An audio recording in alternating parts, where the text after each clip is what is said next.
क्या नाम है आपका? मेरा नाम शबाना आसिफ शेख है। रिसीव कर रहे हैं, फोन रिसीव नहीं किए। मेरा नाम शबाना आसिफ शेख है। मैं जोगेश्वरी से ओशीवारा पुलिस सर लोग के साथ में आई हूँ। प्रॉपर हम लोग की फ़्लाइट और गाड़ी के साथ में हम लोग यहाँ पे पहुँचे हैं। हम लोग ने वहाँ पे मिसिंग कंप्लेंट डाला है ओशीवारा चौकी में। कौन सी तारीख में? 2 जून को हम लोग ने ओशीवारा पुलिस चौकी में कंप्लेंट डाला है और वो डालने के बाद हमारा पूरा प्रोसेस स्टार्ट हुआ है। 4 दिन के बाद स्टार्ट हुआ है। क्यों? क्योंकि वहाँ पे मिसिंग कंप्लेंट थी 16 साल के बच्चे की। इन्होंने बोला हम उस पर कॉन्सेंट्रेट कर रहे हैं, अब हमारी बहन पे हम लोग थोड़ा थोड़ा करके करेंगे। CDR निकालने के लिए बोला, CDR निकाला इन्होंने 5 दिन में। 10 तारीख को हमारा CDR निकल के आया। उसके बाद भी हम लोगों को बोले इन्होंने कि आपका जो CDR निकल के आया है ना, आप लोग कल के हम लोग डाले थे 11 तारीख को, 10 तारीख को आ चुका था। क्या नाम है इसका, वो क्या नाम है सर का, बंदा कामले सर ने हमारे को बोले आप लोग अभी जाओ, मैं निकल चुका हूँ। आपके साथ आए हैं? वो बंदा कामले सर भी हमारे साथ में है। वो आरोपी के साथ में कंटिन्यूसली वो खड़े हैं, उससे बात भी कर रहे हैं कंटिन्यूसली। जब से हम निकले ना वहाँ से, वो कंटिन्यूसली उसी के साथ में लगे पड़े बंदा कामले सर। वहाँ पे संजय चौहान सर ने हमको कोऑपरेट किया। वो मुजरिम को हमने यहाँ पे पकड़ के लेकर आया। यहाँ पे डेड बॉडी मिली है हमारे को। अभी वो बोल रहे हैं जो FIR होगी वो होगी। यहाँ पे 0 FIR कटने वहाँ से कटेगी, बल्कि यहाँ के जो ऑफिसर्स लोग हैं हमको सपोर्ट कर रहे हैं। वो बोल रहे हैं कि आपकी FIR वहाँ ओशीवारा में होनी चाहिए। बट ये ऑफिसर, यहाँ के जो सर लोग ओशीवारा के साथ में जो हमारे आए हैं, वो बोल रहे हैं कि आपकी FIR इधर पे होगी, आपकी FIR वहाँ पे नहीं होगी। तो ये संजय सर वहाँ से इन लोगों को बोल रहे हैं आपकी FIR यहाँ पे होगी, आपकी FIR वहाँ पे नहीं हो सकती है। सर बोल रहे हैं आरोपी वहाँ से पकड़ा, मिसिंग कंप्लेंट वहाँ पे है, डेड बॉडी यहाँ से मिली हमारे को।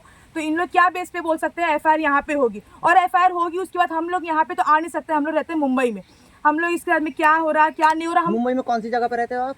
जोगेश्वरी बैराम बाग में। और मेरी बहन रहती थी सना आनंद नगर में, वो रहती थी। ये लड़का उसी के एरिया में रहता था, मुर्गी काटता था, इसके साथ में उसका अफेयर था। ये उसी के साथ में रहता था। 2 महीने का गाँव का बोलकर आया इसी ने, और ये गाँव बोलकर आया। इसके साथ में इसकी मम्मी ने बोली, इसने फ़ोन वोन सब उसका बंद कर दिया, उससे बात ही नहीं करा था। ये इसके मम्मी से कांटेक्ट करी। इसकी मम्मी ने बोला कि आपको शादी तो हम इससे करने नहीं देंगे। फैसल की मम्मी ने? फैसल की मम्मी ने बोला, सना शमीम, उन्होंने बोला कि शादी तो हम करने देंगे नहीं, तुमको जो करना है तुम करो, गांव आ गए, तुमको हम क्या करेंगे तुम नहीं जान सकती। उसकी माँ के स्टेटमेंट थे मेरी बहन के साथ में। इसने बोला 29 तारीख को इसने फ़ोन किया था मेरी दूसरी शाहीन बहन को।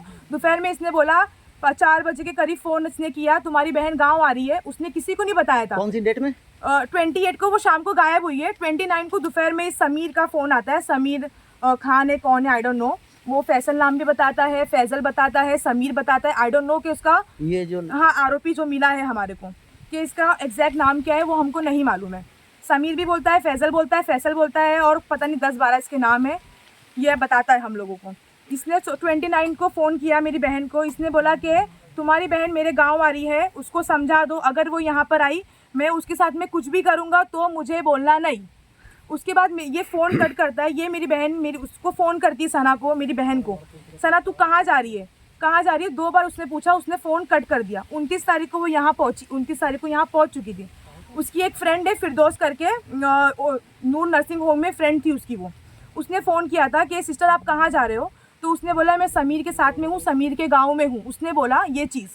समीर पीछे से चिल्ला रहा था फ़ोन काट फ़ोन काट। उसने ये बंदा कामले सर को फ़ोन स्पीकर पे बोला है, ये स्पीकर पे ये बात हुई है कि हाँ सर, उसने ये बोला था 29 की तारीख को कि मैं समीर के साथ में हूँ। वो डरी हुई थी। वो वॉशरूम में जाके उसको कॉल करी कि सर क्या हुआ बोल। तो उसने बोला कि आपसे मुझे काम था। तो वो बोली कि मैं 2 दिन में आ जाऊँगी, वहाँ पर आके बात करते हैं, मैं अभी समीर के साथ में हूँ। 29 से उसका ऑनलाइन फ़ोन बंद है, फ़ोन गायब है, उसका सिम कार्ड टूटा हुआ है, कुछ भी कोई चीज़ें नहीं है। अब इस सब बेसिस पे सब ये ओशीवारा चौकी में हमने कंप्लेंट सब चीज़ कर चुका है, A to Z चीज़ें। ओशीवारा चौकी से हमको वहाँ से जो संदीप सर आए हैं, तांबोली सर आए हैं, और एक लेडीज़ कांस्टेबल आई है, और वहाँ से आरोपी आया है, मैं, मेरी बहन, दोनों सगी बहन है, और एक कज़िन बहन साथ में आई है। हम लोग सब यहाँ पर आए। सुबह 7 बजे से हम लोगों को वहाँ पे बिठा के रखा है। 7 बजे से इन लोग क्राइम लोकेशन पे घूम रहे हैं और हमको बोल रहे हैं आप आओ मत। अच्छा, आपकी बहन शादीशुदा थी? शादीशुदा थी। इसका चक्कर इसके साथ में चला था। उसने उसके साथ में डिवोर्स कर चुकी थी। 9 साल का उसका बेटा था, ठीक है। उसके बाद हम लोगों को इसका कुछ मालूम था। CDR निकलने के बाद मालूम पड़ा है उसका गुजरात में, यहाँ से वो गुजरात गई, मुंबई से आई है यूपी में उसका लास्ट लोकेशन है। उसके बेस पे भी सर इन लोग कोई एक्शन नहीं ले रहे थे। वो तो मैं मेरी बहन ने इतना फोर्स किया सर, अब हम लोग को रहा नहीं जा रहा है, मेरी बहन कहाँ पर है। हम ये आके हम लोगों का ब्रेन वॉश करता था कि अगर वो चाबी लेके गई है कबाड़ की तो वो आएगी, और नहीं लेके गई है तो नहीं आएगी, आप लोग घर में जाके चाबी ढूंढो। ये और जिस दिन CDR निकलने वाला था उसके एक दिन पहले जब मेरी बहन ने इसको बोला CDR निकलेगा, तो ये बोलता है कि CDR में क्या उसमें रिकॉर्डिंग आएगी, क्या उसमें मालूम पड़ता है किससे किससे बात होती है, ये सब इसने प्रॉपर बोला है हर चीज़ें। अब हम यहाँ से हमको ये ऑनलाइन डालना है कि संजय चौहान सर ये क्यों स्टेटमेंट दे रहे हैं यहाँ पे आने के बाद, जब पूरा काम ओशीवारा चौकी का है तो यहाँ पे आके क्यों ये काम हो रहा है, ठीक है। उसके अलावा वो काम नहीं बनता है, DCP के सर के पास भी बात होगी, अगर हम सीनियर सर के पास जाएंगे वहाँ से हम भेजेंगे, वहाँ से भी बात होगी। अगर 0 FIR कटती है यहाँ पर आती है, हम बॉडी यहाँ से नहीं लेंगे, हम साइन नहीं करेंगे। अच्छा, इससे कुछ बताया कि कौन सी डेट में आपकी बहन को नहीं, हम लोगों को ये नहीं बताया उसने। यहाँ पे क्राइम लोकेशन पे आने के बाद क्या बात हुई है क्या नहीं हुई है मेरे को कुछ भी नहीं मालूम है। अब आप क्या चाहते हो? मैं ये चाहती हूँ कि ये FIR ओशीवारा चौकी में ही होगी। ओशीवारा चौकी कौन से थाने के अंदर पड़ती है वहाँ बम्बई में? ओशीवारा चौकी वो ओशीवारा एरिया ही है, वो लोखंडवाला पड़ता है, वो वहाँ का एरिया है लोखंडवाला। ओशीवारा चौकी वहीं पे पड़ती है, वो वहीं पे हमको FIR चाहिए।